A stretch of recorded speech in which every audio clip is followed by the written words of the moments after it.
नाही, खरं आहे जे आहे ते आता आम्ही 27 नगरसेवक काँग्रेसचे आणि 3 अपक्ष 30 आमच्याबरोबर होते. BSPने सुद्धा आम्हाला सुरुवातीपासून पाठिंबा दिला. ते सोबत होते. 31 असताना MIMच्या उमेदवारांनी काँग्रेसच्या बाजूने मतदान केलं नाही आणि वंचितनी 2 सदस्य गैरहजर राहिलेत. अशामुळे येथील सत्तेचं समीकरण बिघडलं. त्याबरोबर उभाटाकडून आम्हाला अपेक्षा होती की किमान ठीक आहे, आमचे प्रिपोल अलायन्स नसलं तरी आम्ही आघाडीतले घटक पक्ष आहोत. त्यांच्यामुळं ती सुद्धा अपेक्षा आमची पूर्ण होऊ शकली नाही आणि ते भाजपबरोबर गेले. आणि जुळवण्याचा प्रयत्न आम्ही केला. काही गोष्टी झाल्यात. खरं तर अनेक लोकांचा वेगळा विरोध त्या ठिकाणी होता.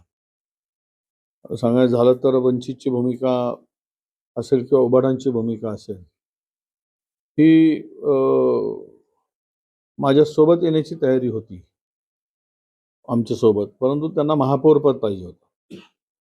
त्यावर आम्ही अपयशी ठरलो आणि भाजपकडून जे काही ऑफर त्यांना दिल्या गेल्या त्या प्रचंड मोठ्या प्रमाणात होत्या. त्याची पूर्तता आम्ही करू शकलो नव्हतो.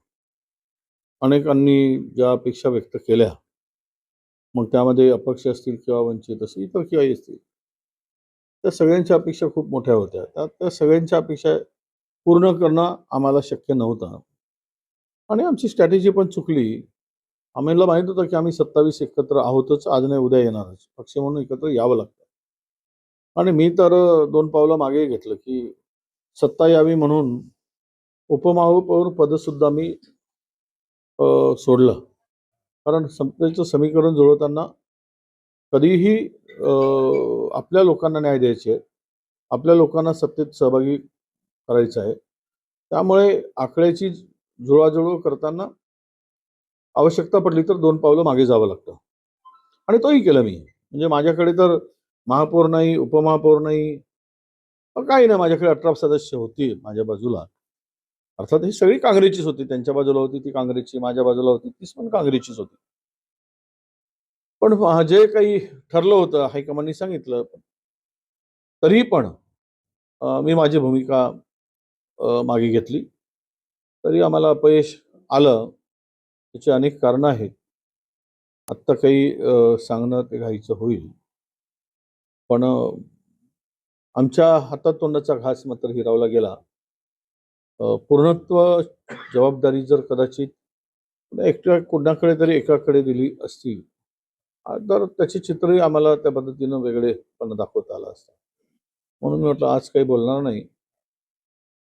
पण या चंद्रपूर महानगरपालिकेमध्ये झालेल्या घटना आणि सत्ता स्थापनेमध्ये आलेलं अपयश, या सगळ्यावर आम्हाला चिंतन मनन करावं लागेल.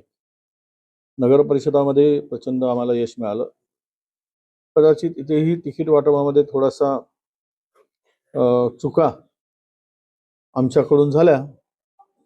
आता ते आमच्याकडून म्हणजे आम्ही सामूहिक जबाबदारीच धरतो. नाहीतर चंद्रपूर वासियांची माफीच मागितली पाहिजे आम्ही, की त्यांनी आम्हाला भरभरून सहकार्य करायचं ठरवलं होतं, जसं ज्या पद्धतीनं नगर परिषदेमध्ये ठरवलं होतं. आणि तिकीट वाटपामध्ये जर थोडी जरी आमची चूक जी झाली नसती, तर आम्ही 35-40 स्वतःच्या भरोश्यावरच काँग्रेस इकडे निवडून आली असती. हे कुठे आता लपून राहिलेलं नाही. आणि तिथून जो घोळ सुरू झाला तर शेवटच्या सत्ता स्थापनेपर्यंत हा घोळ सुरू होता. आमची भूमिका जरा ताठरपणाची आम्ही घेतली की महापौर पदाच्या वरून किंवा इतर पदावरून. पण आम्ही या सगळ्या भूमिका घेत असताना आकड्याची जुळवाजुळव करण्यामध्ये आम्ही अपयशी ठरलो. आम्हाला कधी थोडंसं लवचिक होऊन उभाटाला जर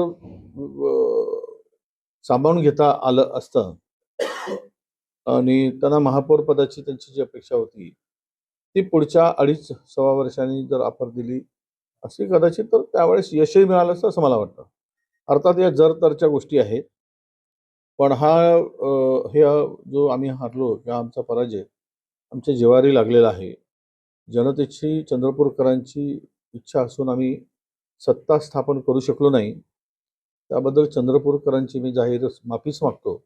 आम्हाला माफ करावं, तर आम्ही चुकलो असं मला वाटतं. पण भाऊ आपण जर पाहिलं